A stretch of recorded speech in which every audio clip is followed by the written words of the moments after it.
Hi friends, ఇది మీ spoken English class. నా పేరు ఈఎన్ విజయరాఘవ. ఇది 94వ వీడియో, 94th వీడియో చేస్తున్నాం మనము. ఇంతకుముందు 92, 93 వీడియోలో డిస్క్రిప్షన్స్ ఎలా చెప్తాం ప్రజెంట్ సింపుల్లో వర్బ్ యొక్క మొదటి ఫామ్తో నేర్చుకున్నాము. పర్సన్ గురించి ఎలా చెప్పాలి చెప్పాము, ఒకటి వస్తువు గురించి ఎలా చెప్పాలి, ఇంతకుముందు సెల్ ఫోన్ గురించి నేర్చుకున్నాము 93వ వీడియోలో. ఈ 94వ వీడియోలో మనం ఇప్పుడు స్టోరీ గురించి నేర్చుకుంటాం. అంటే ఏ స్టోరీ అయినా కూడా మనం ప్రజెంట్ సింపుల్లో వర్బ్ యొక్క మొదటి ఫామ్లో చెప్పాలి. వర్బ్ యొక్క మొదటి ఫామ్, ఫస్ట్ ఫామ్లోనే చెప్పాలి ఇప్పుడు కూడా. ఓకే, వర్బ్ యొక్క ఫస్ట్ ఫామ్. అందుకే మీ ఇక్కడ స్టోరీలో కూడా అన్ని V1 అని మళ్ళీ రాశాను ఇక్కడ వర్బ్స్ దగ్గర. అందుకని మీకు చాలా సులభంగా ఉంటుంది. మీరు చెప్పుతూ ఉండేది ఎదుటి వాళ్ళకి కూడా అర్థమవుద్ది. మనం మాట్లాడేది భాష అనేది ఎందుకు మనకుతో పాటు ఎదుటి వాళ్ళకి కూడా అర్థం కావడానికి. అందుకని మీకు సులభంగా అర్థం కావడానికి మనం ఫాలో అవ్వాల్సినటువంటి ఒక రూల్ ఇంగ్లీష్లో ఏంటి అంటే, ప్రతిదీ కూడా మనం వర్బ్ యొక్క ఫస్ట్ ఫామ్లోనే చెప్పాలి స్టోరీని. ఈ స్టోరీ అని కథను. ఓకే, మీకు సులభంగా ఉంటుంది, ఎదుటి వాళ్ళకి అర్థమవుతుంది, మంచిగా త్వరగా చెప్పేయచ్చు, మనకు కూడా బాగా పర్ఫెక్ట్గా అర్థం చేయించే విధంగా ఉంటుంది. ఓకే, ఇప్పుడు స్టార్ట్ చేస్తున్నాను. ఈ స్టోరీ పేరేంటిది, టాపిక్ వచ్చేసి ద థర్స్టీ క్రో. థర్స్టీ అంటే ఆకలితో, క్రో అంటే కాకి, మీకు తెలుసు, దాహంతో ఉన్న కాకి, అది ఒక స్టోరీ. ఇప్పుడు ఇది మనం ప్రజెంట్ సింపుల్లో ఎంత సింపుల్గా ఈజీగా అర్థమయ్యే విధంగా చెప్తామో మీరు చూడండి. A crow is thirsty. Okay, on a hot day, ఒక వేడిగా ఉన్న రోజు కాకి చాలా దాహంతో ఉంటుంది. It searches everywhere for water. అది నీటి గురించి ప్రతి చోట వెతుకుతుంది అనమాట, అన్వేషిస్తూ ఉంటుంది వాటర్ ఎక్కడ దొరుకుద్దా అని. ఎందుకు, దాహంతో ఉంది కాబట్టి.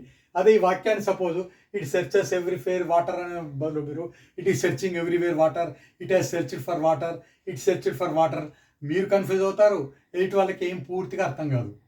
అందుకనే డైరెక్ట్గా ప్రజెంట్ సింపుల్లో ఇలాగ సింపుల్గా చెప్పాలి.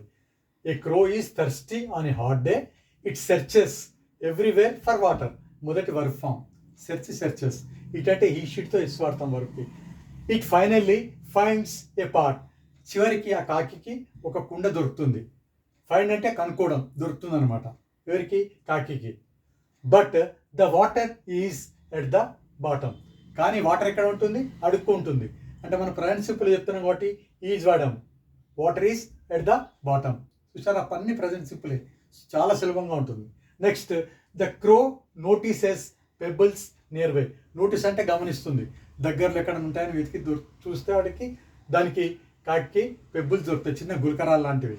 Okay, it drops pebbles into the pot 1 by 1.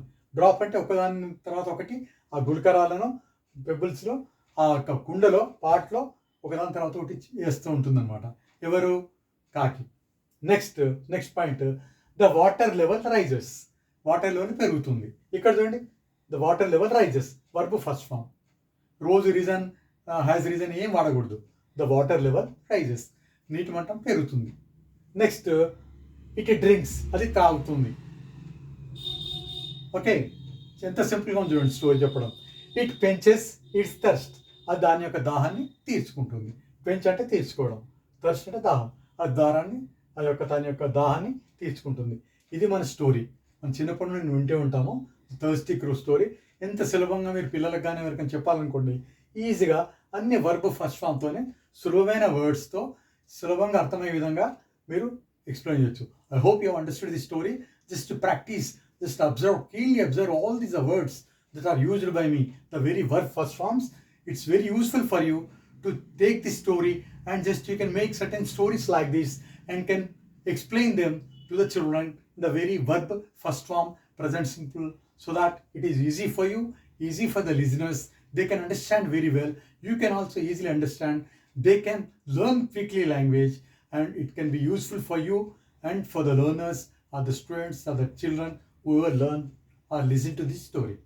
ఈ స్టోరీ ఎవరికి తింటారో వాళ్ళు కూడా సులభంగా ఉంటుంది, చాలా ఈజీగా ఉంటుంది. ఈ పద్ధతిలో మీరు చెప్పడం నేర్చుకోండి. ఇంగ్లీష్ మీరు అనుకున్నంత కష్టమే కాదు, చాలా ఈజీ ఇంగ్లీషు. ఇలాగే మీరు కొన్ని రూల్స్ ఫాలో కావాలి అంతే. Okay, I wish all the best my dear students. Just I hope you have understood. మీరు జస్ట్ ఏమైనా డౌట్స్ కనుక ఉన్నట్టయితే కామెంట్ బాక్స్లో తెలియజేయండి, డౌట్స్ అని క్లియర్ చేస్తాను. I wish all the best. Have a nice day my dear friends and students. Thank you.